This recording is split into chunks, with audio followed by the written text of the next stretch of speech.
to Allie and You, the business success and lifestyle show. Today, we are going to talk about how do you create success, but without like working 24/7 and actually having a life. Our guest today is going to tell you all about that, how he's done it, how he's helped so many create an incredibly successful business while also having a life, right? What a concept. So let me introduce you, Mark. Very excited to have you here. I'm going to do the quick formal introduction so people know who you are. Great. And so Mark, the deal maker. Okay, that says a lot right there. And digital nomad, 9 times best-selling author. Oh my gosh, 9 books, holy cow. Has become an industry icon for not only building a massive real estate empire and media empire, but the way you did it, right? Traveling the world and enjoying your life while delegating to others, to his A-team members. So we're going to learn all about how you did that. I'm dying to hear. And, your story of trial and error and how you've been able to run this business and travel the world. So letting go of things that you didn't need to focus on anymore and really working 10 minutes a day. Right. Wow. So it was 4 hours a week. Now it's 10 minutes a day.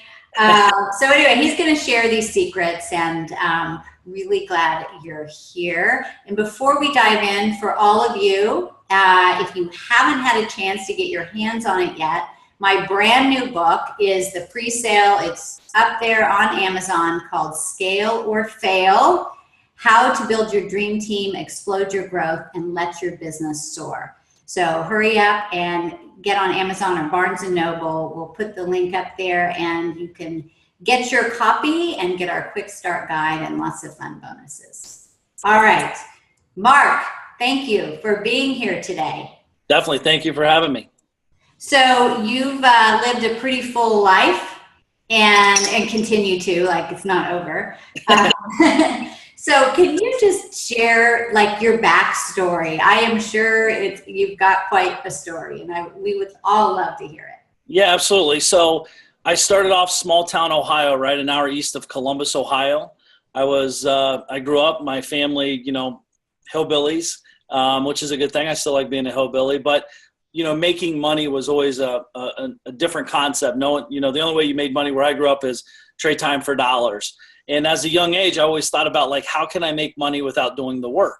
Either doing lemonade stands. I didn't mind, by the way, I don't mind working. I just saw people working until they're dead and there was no out. The only way out is dying. And I'm like, there's got to be something better than that. So just as a young age, from 9 years old and beyond, since I can remember, is I was thinking like mowing lawns. Instead of me doing it, how do I hire people to do it? And, make half of it, but I got 10 lawns going instead of 1 lawn. And really just started building from that and laying in bed dreaming at 18 years old. 17 actually, like, how do I make $100,000 a year? And my brain went back to the old school mentality of like, well, if I make $20 an hour, I got to work this many hours a week and blah, blah, blah, blah. And again, I wasn't afraid to do that. And then I got a company. I bought my first company 2 days after high school. Owner financing, no money. I still can't believe the guy sold it to me, but I stopped and asked, right? You just never know if you don't ask. What was that business? It was a seamless gutter company. So gutters that go around the house to, protect from the rain. So it was literally, the guy was in a bad car wreck. He couldn't use the company anymore. And I just stopped and made up this story about my uncle wanting to buy it. It's kind of like my buffer into the door. And I told him, I was like, well, my uncle doesn't want to buy it, but I'm interested. And he looked at me like I'm crazy, and I was. And still am. He's like, well, what do you know about gutters? I was like, well, water runs downhill. He literally stuck his hand out and said, it's going to be your company. And I bought it that day. So no money down, $287 a month, and kind of started my journey to the real entrepreneur life, right? So I knew I'd never go to college, barely graduate high school. I was a class clown. They call it cheating. I call it, delegating and outsourcing back then. I'm not advocating cheating, by the way, but I do think the system's broken with that because I wasn't good at science and health, but I was really good at math and, different dynamics there and getting away with stuff. So to me, it's like, I just figured out like, how do I never have to work for anybody? I've never had a job in my adult life ever. And I either thought I either kill it or I don't eat, So I wanted to figure out a way to go do that. And entrepreneurship back then, though, was not sexy in 96. It's a little bit different now.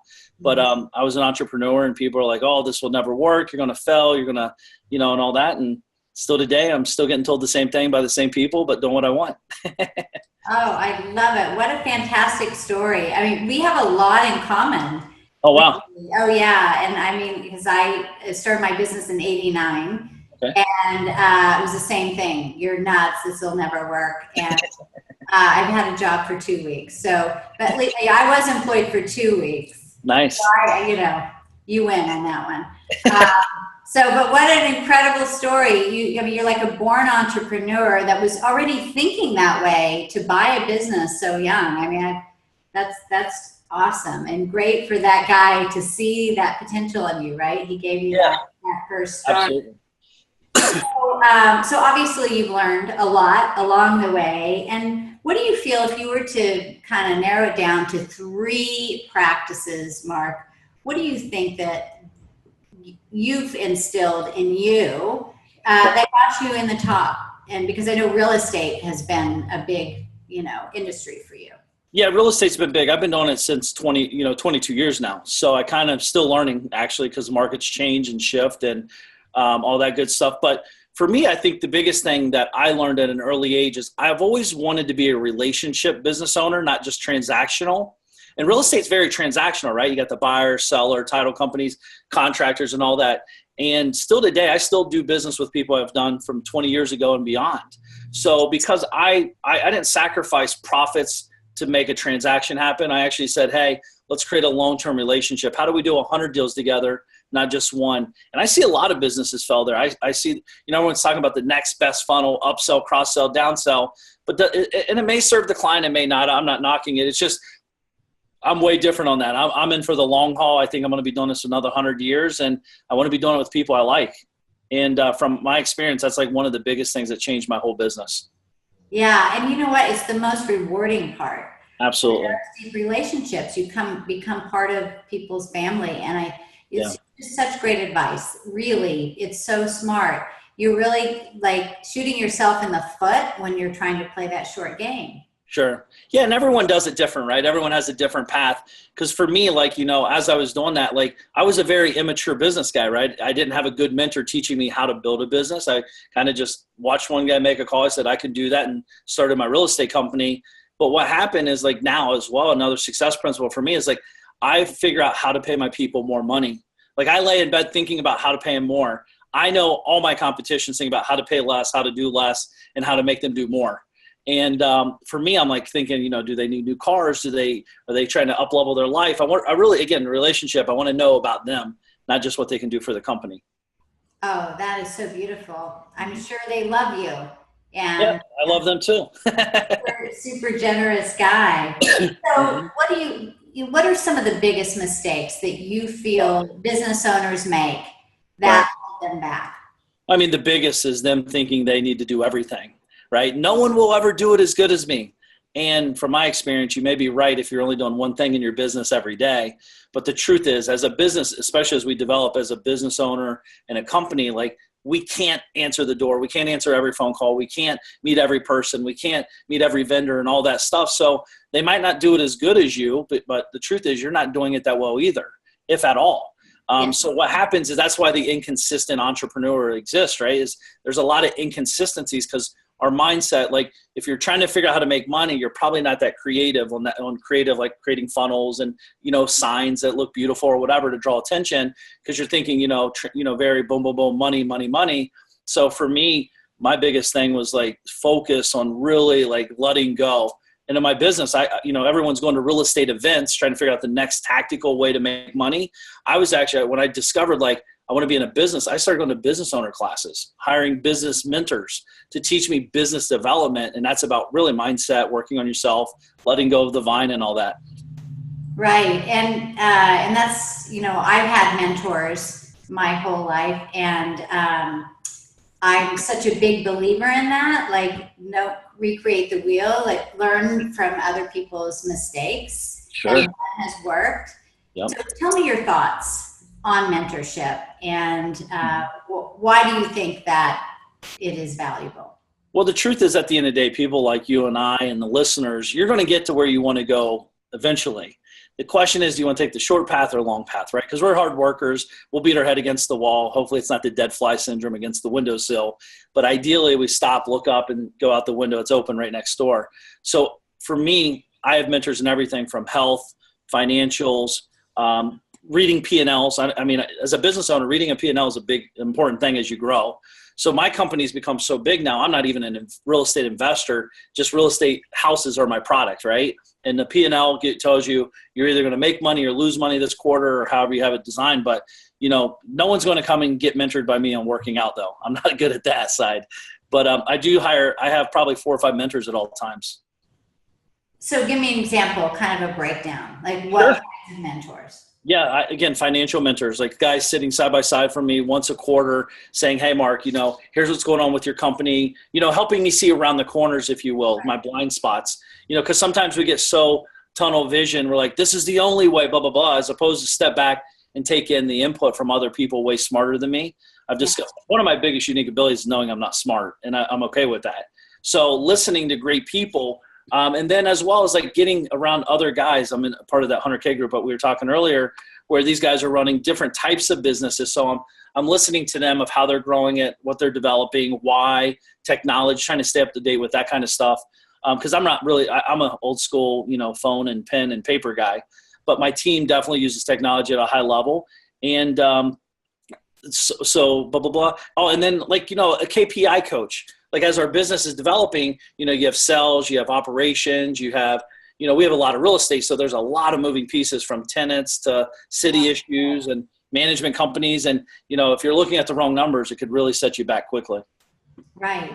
Yeah. So that's fantastic that you really got it divided up that way. And you said something that I think is really key. Sometimes you can be so in the weeds that you're not looking at the big picture. So when you have someone sitting down with you, really looking at everything, and then you come up with new ideas or you brainstorm on solutions. Absolutely. That you're just trying to deal with it on your own, you don't see. Right. Yeah, no, it's powerful, right? I mean, I think it's easy to say, no, this is the way it's always been done. It's the way it's going to be. But times have changed. And if you hire great solutions, then typically what I would ever come up with, the best thing I can guide them as a leader is give them my 40 years of input on being on planet Earth and saying, hey, this is what I've done. This is why I do this and that. And then, it becomes a collaboration. I'm not trying to be right or wrong. I'm just trying to do the best for everybody. So you talk about unique ability. I was watching some of your videos, and tell me what's powerful about knowing your unique ability and then applying that towards your business. Yeah, probably something I've gathered. Like I said, I've been going to mentors and masterminds for 22 years, literally. And what I've always would see is a common thread of entrepreneurs, they're like, oh, I'm working on something new or this new. And I'm like, but if you're making money here, why are you bouncing the new stuff already? You're barely making it over here because that's what you're telling the whole group. Why are we going to something new? And all entrepreneurs, we love the sexy, fun, new stuff. But what for me, a unique ability was actually coming to a realization is like, Mark, focus on something and be great at it. So I always talk about going in real estate again, back in my other business, going deep on what we're great at instead of wide on what we're okay at. And I see so many people get themselves spread so thin, and then they wake up 10 years later and they're dead broke. And they have no business, they have no voice, they have nothing except hard work and, a lot of miles on them. So for me, my, unique ability for me is that staying focused. It allows you to stay focused. So when opportunity comes in, you can say no and be confident in the no, as opposed to like, well, maybe let's talk about, let's blah, blah, blah. And then all of a sudden you waste 3 weeks or 3 months or 3 years of your life to wake up with nothing to show for it. Right. Yeah. And then if you would have just stayed on the same path and just go deeper with that. Sure.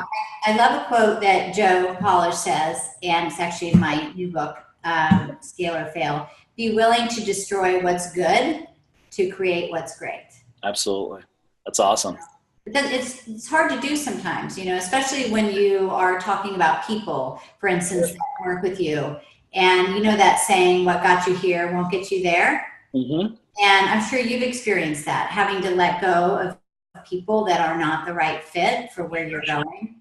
Yeah, that and them leaving me because I was immature. I was trying to pay them less. I was going what I knew, right? Pay less, work them more, turn them into a mule, right? They either die or quit.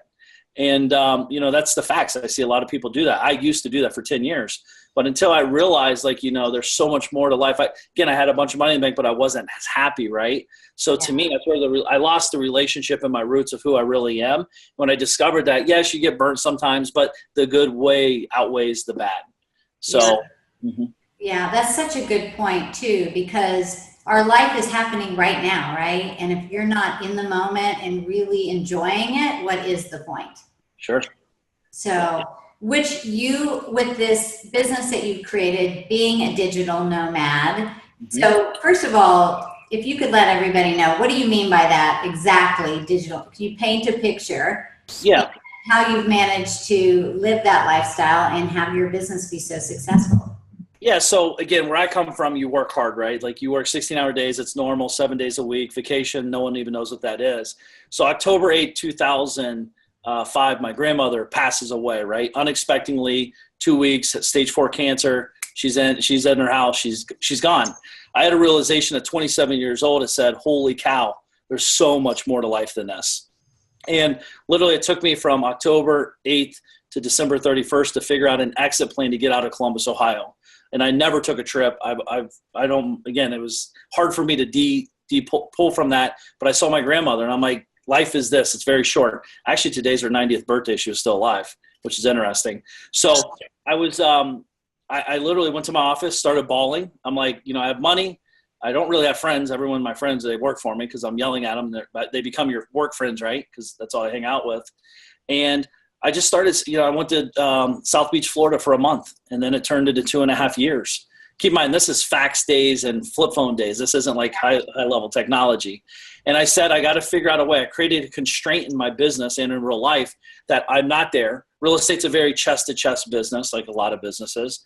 And I had to create a process and a procedure and hire the right people to help implement my voice throughout the marketplace. And, it was a grueling process, but it was one worth having. So digital nomad is being from afar and running a company on purpose.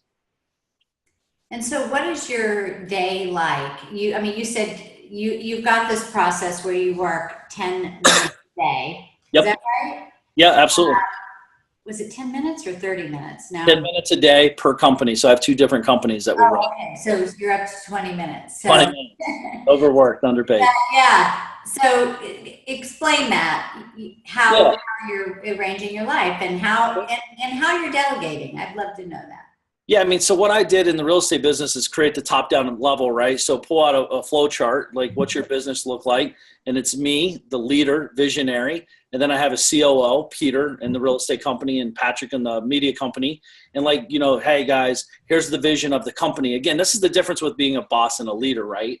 I don't want to be a boss. I'm not good at it, actually. I'm really bad at it because I lead with emotions, not reality. And that's why I always say data, not drama, because I easily get sucked in and just all right, just take care of it tomorrow, as opposed to focus on the bigger picture, like the data. And then, you have then you have the acquisitions team, the dispositions team, and all that, and really just hire great people and give them the tools to be successful. So I invest a lot of money on my COOs. They go to COO training camps with different people. My salespeople, they have sales organization opportunities. They can go, I'll pay for any sales training they ever want to become better. And I'm always looking at up-leveling my team and creating, just a good culture, which keeps them around longer. Like everyone on our teams, I look at them as they're going to be there forever. And again, to me, that's important to impact their, like you said earlier, families. There's just so many more. I'm a legacy builder now. So my day looks like it's actually 10 a.m. to 10 a.m. on the real estate company. We do a huddle where everyone comes on, they give their KPI number. So I could be on an island, listen on a global phone. Everyone's on the call. They know the next steps. They know, just knock it out, boom, boom, boom, as opposed to hey, what's going on? It's very to the point, and we know what's going on. And same thing in the media company. It doesn't start out there, by the way. This is a process, right? So I don't have to do this at all. But we're making you work overtime today. Yeah, well, if this is work, I'm all in. Yeah, this is fun stuff. Well, good for you. It really is a testament to building a team like that. They obviously love you and they get your vision, right? That's the real thing, is where they understand the whole point of what you're doing and changing lives. And sure. And you got to know where you're productive at. Like, I'm productive sitting on the beach or sitting at my house hanging out with my son and wife. I'm productive going to a Starbucks. You put me in an office. We have an awesome office in Palm Beach. I maybe go there 3 times a year, maybe 4 on a good year. So I don't need to be in there. Actually, I go in there, my CEO kicks me out because he's like, you can't be talking to these guys like that. Like, because I get them all excited. I'm hanging out, buying everyone lunch and drinking wine in the office or whatever. So for me, it's like, go where you're the most productive and be cool with it. I'm not worried. I know a lot of owners are like, well, what if my team sees me at the beach and they're at the office? Well, create a better culture. Like, if my team's worried where I'm at, I don't care where they're at even. As long as product is being pushed and, people are doing their job, I don't care if it takes you an hour, 100 hours. Just get it done. Right. So your office is in Florida? Yep. Mm-hmm. Awesome. Very cool. So let's talk about the difference between being busy and productive. I mean, that really ties in with what we were just talking about. Sure. Probably there's a lot of things that people just, they think they're being productive, but really they're just spinning in circles. Well, I mean, again, it depends on what we're talking about. How big of, are we talking about result oriented, right? So like in the real estate business, sometimes it's a little hard to tell if you're being productive because your P&L statements are lacking. So like in our business, again, we're financial at this point. So we need to know how much money's coming in and out. There's a lot, some days are amazing, some days are really bad. But yet, like if you're looking at the P&L properly, you'll see, that's why the data is so important. The data gives you direction, confidence, et cetera.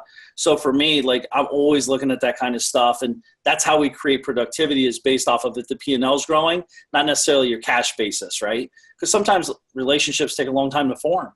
And, look, again, the data points, if you're making 20 calls a day, something's going to happen. If you make 2 calls a day, 100 calls a day, and you're up and down, you're riding that financial, emotional roller coaster.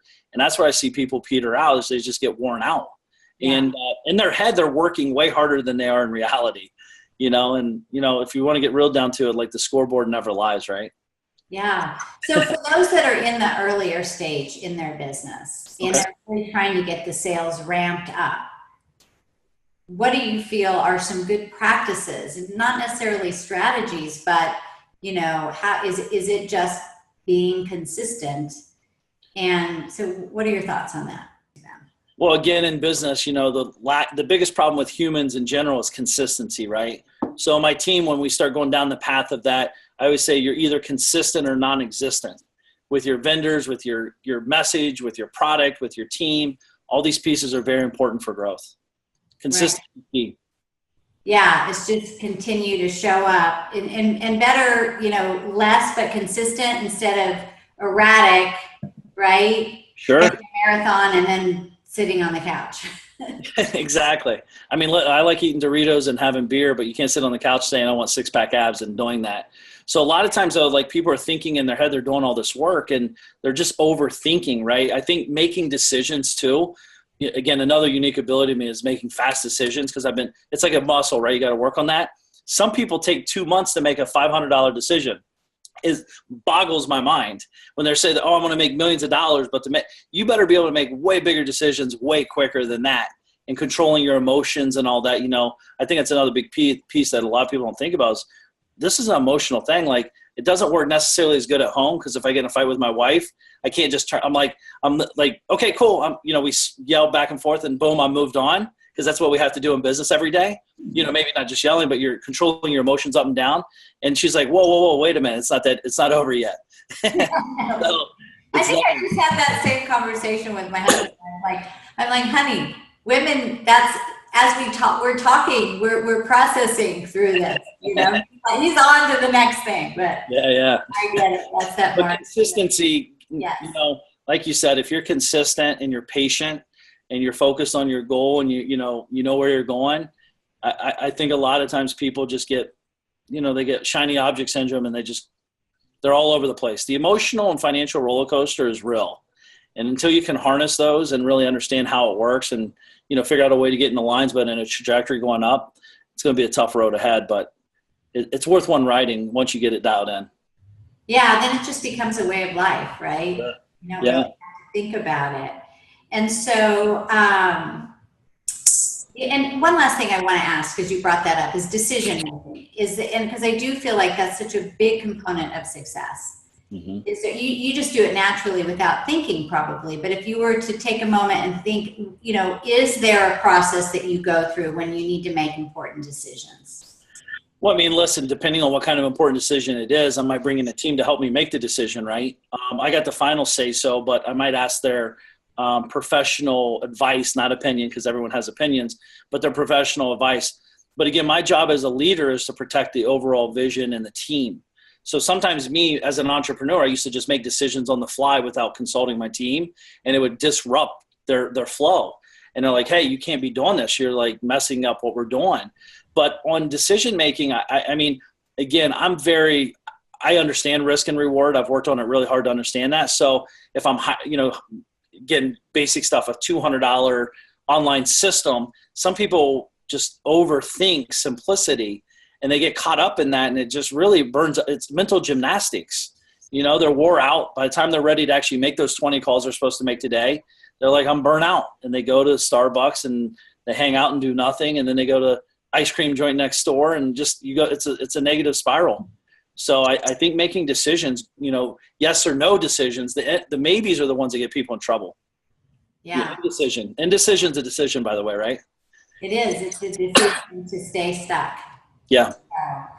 Now, so this is all fantastic. I'm sure everybody watching this is loving it. I know that I am. And so you've written several books. You have a new book that's come out. Can you tell us about that? Yeah, again, it's the 10-Minute Business Owner. I got one right here. So the 10-Minute Business Owner, kind of talking about some of the topics we're talking about, digging a little deeper. This isn't a book that if you're brand new in business, you're going to take and go make millions with. It's more for the people actually doing business that are stuck with time management, hiring people, trying to figure out I don't have that much money in the bank. What's my first hire or next hire? Kind of just having those conversations with people that are actually doing it. And that's a great thing about mentors as well. Like you mentioned earlier, Allison, is like having these conversations we're talking about. This is what's going to help you expedite your growth. Yeah, no, I love it. I love it. Well, I'm going to order the book, and I'm going to recommend that you all get the book. If this piqued your interest at all, I bet it's absolutely fabulous, and there's a lot of golden nuggets in there. Sure. And you have something that you're offering for free. We're going to have on our library, right, the Allie and You library, where you all can download this gift, and also the other gifts that we've had from all of our guests. And this is your path to $1 million a year. I'm just going to hold this up. Yep. And it's a chart that you fill out. There's 3 steps on there. Can you kind of just tell us about that briefly? Yeah, again, a lot of times people, depending if you're selling a $1 product or $1 million product or whatever, they're overcomplicating simplicity. At the end of the day, to get to $1 million, if you have a product, there's a path to get there. There's a success rate. There's a process from, lead gen to conversation to, close the deal. So figuring out that path and just creating like a very crystal clear timeline, that's what the $1 million path is. Because so many people come to me, Mark, I'm going to make millions of dollars. I'm like, okay, well, how are you making $1 million? And they're like, well, I haven't yet. It's like, well, what's the path to get there then? They're like, what do you mean? So again, it sounds so basic and elementary that it really is. That's what's awesome about it. But like, it will give you the path. How many calls do you need to make a day? How many deals do you need to close, and at what dollar amount? And as you know, you could sell 1 million products at $1. You could sell 10,000 products at, sell 1,000 at 10,000, et cetera. Like depending on your price points, and change that up and play with it and get to where you're happy and where you want to be. Yeah, I know. We do make things way more complicated than they need to be. But really, like, what's the price point? How many do you need to sell to get where you want to go? And then that consistency, right, on the back end of it. Yep. So this is awesome. Well, consistency to be confident. Yeah. Yeah. So, absolutely.